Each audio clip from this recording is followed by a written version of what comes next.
She looked back towards the main road. We need to get home now.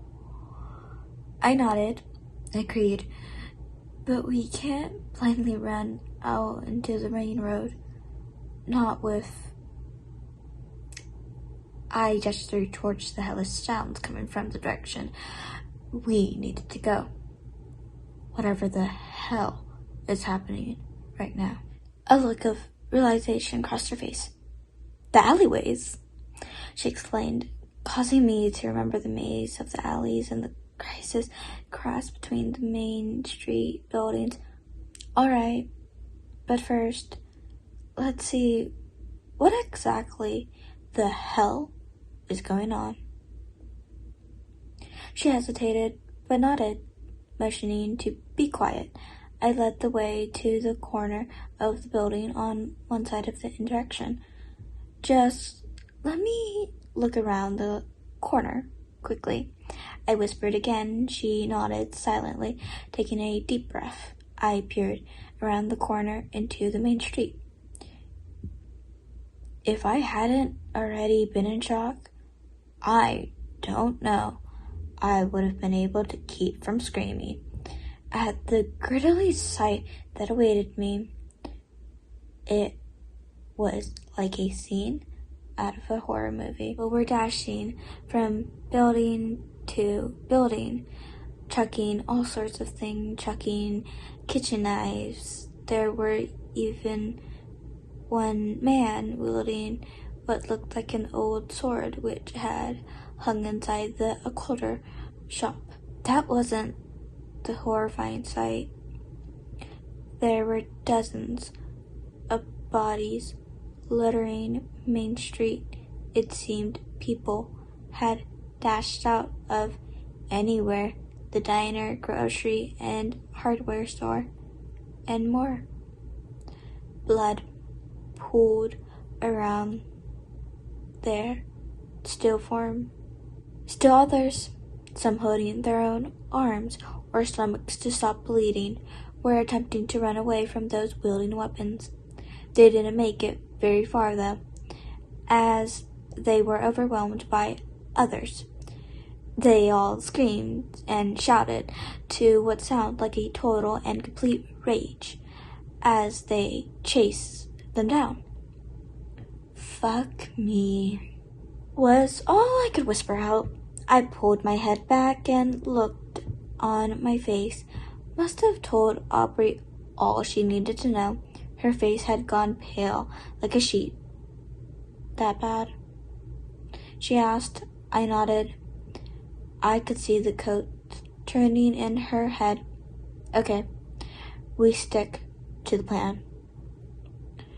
We use the alleys, get through downtown, and get back to our houses."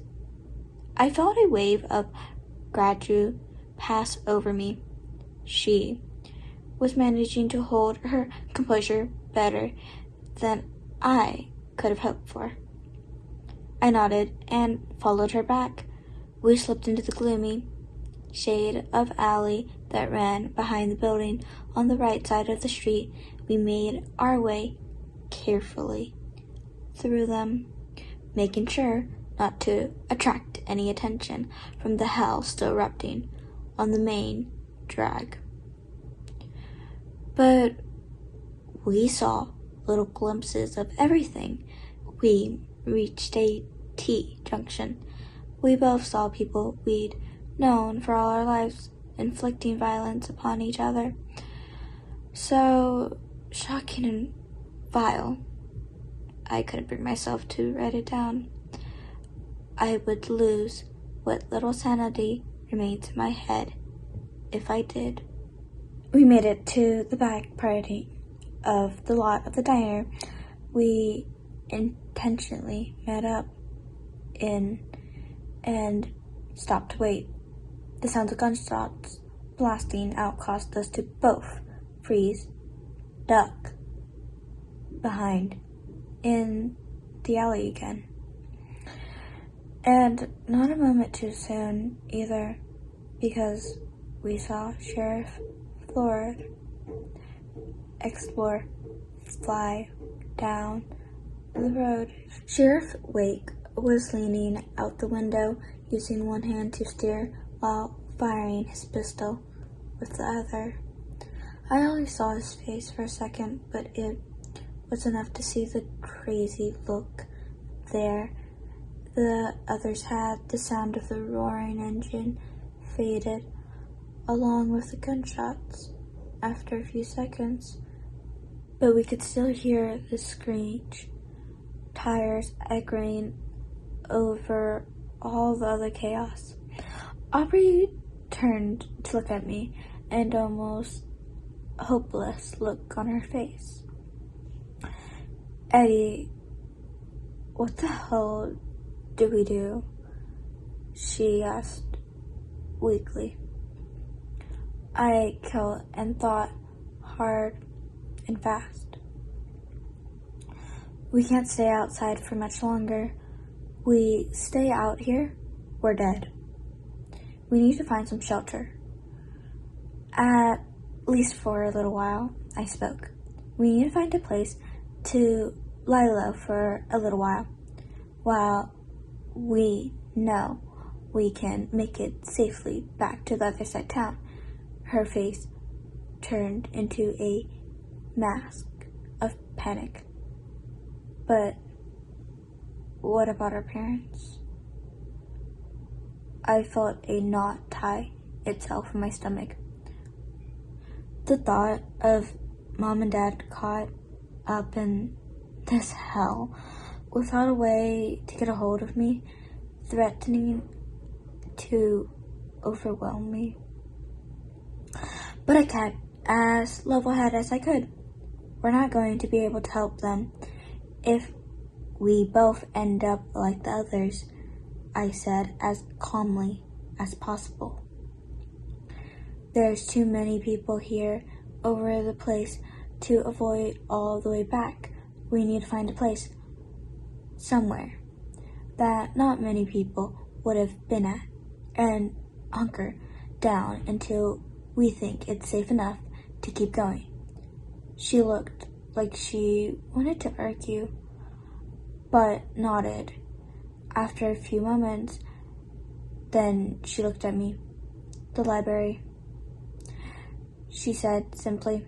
Not many people besides the adults go there anymore. It's right on the backside of this building.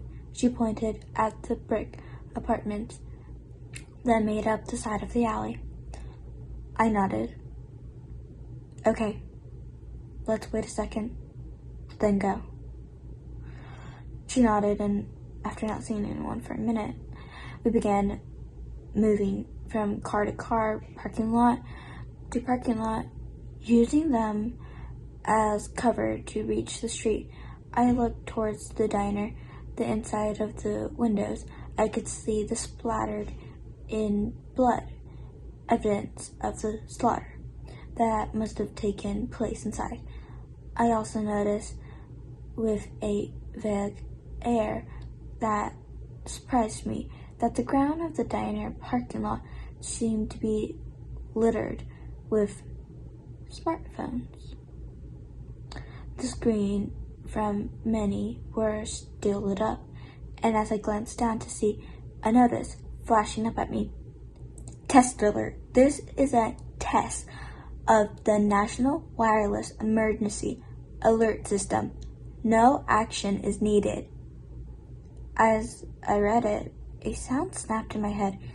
It was the sound of a static from the radio coming from a few cars up, sharing a look of panic with Aubrey, and the coincidence of the sound would draw unaware attention our way.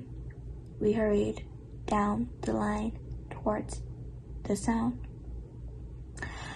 It was coming from a red YJ waiver, one which I recognized belonged to Mr. and Mrs. Noddle, two survivalists who lived farther up in the mountains, but came down into town to buy supplies and sometimes eat at the diner. Scrambling to the passage door, I yanked on the handle, prying for it to unlock. The door manfully opened, and with a last look around, I practically flew into the passenger seat. The crackling sound was coming from the old CB radio mounted under the dash, and I reached out to shut it off. That was when the static changed to a smooth sound of a man's voice.